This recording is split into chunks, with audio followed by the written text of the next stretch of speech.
I worked for the British Foreign Office. I became a British ambassador. I was a British diplomat for 20 years.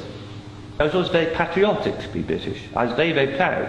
I remember when I first became a British ambassador and first went out in my own flag car with the Union Jack flying on the front as the ambassador, you know, I had a lump in my throat. It was a proud moment for me. It was only 6 months after that I discovered that in the country where I was ambassador, we and the Americans were shipping people in order for them to be tortured. And some of them were tortured to death. Now, as you may imagine, my worldview changed. It was at the same time, about a month later, we invaded Iraq against the will of the Security Council. Not just without permission of the Security Council, but in the full knowledge that if it had gone to the Security Council, we would have been voted down. And I, as a British diplomat, saw all the internal memos that went through that decision. I know for certain, I used to be head of the FCO unit that monitored Iraqi weapons of mass destruction.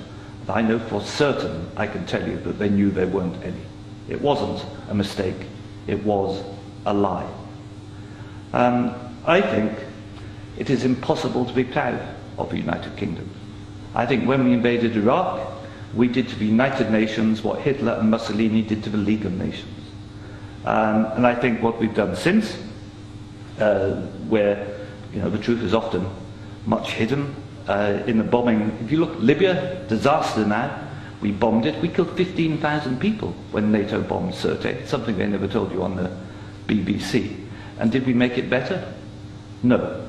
I saw in Uzbekistan, I saw the gas contract signed by Enron and a company called Unocal, which George Bush Sr.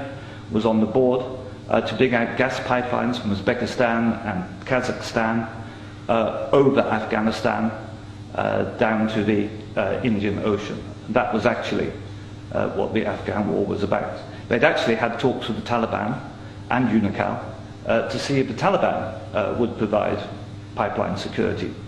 The person who held those talks was the consultant for Unocal, who was a certain Mr. Karzai, who, after being employed by George Bush Sr. as a consultant, went on to become president of Afghanistan. That was their plan B. The Taliban wouldn't do it, so they invaded. It's usually, I've seen it on the inside, it's almost always about control of resources.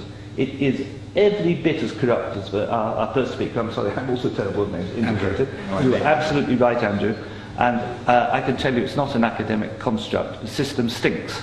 Westminster stinks. The British government is deeply, deeply immoral. They don't care how many people they kill abroad if it advances them. And anybody who votes no is voting to support a psychologically flawed, a pathological state, which is a danger in the world, a rogue state, a state prepared to go to war to make a few people wealthy. That's why I say it's not possible to be a decent person and vote no, and we shouldn't be ashamed to say that.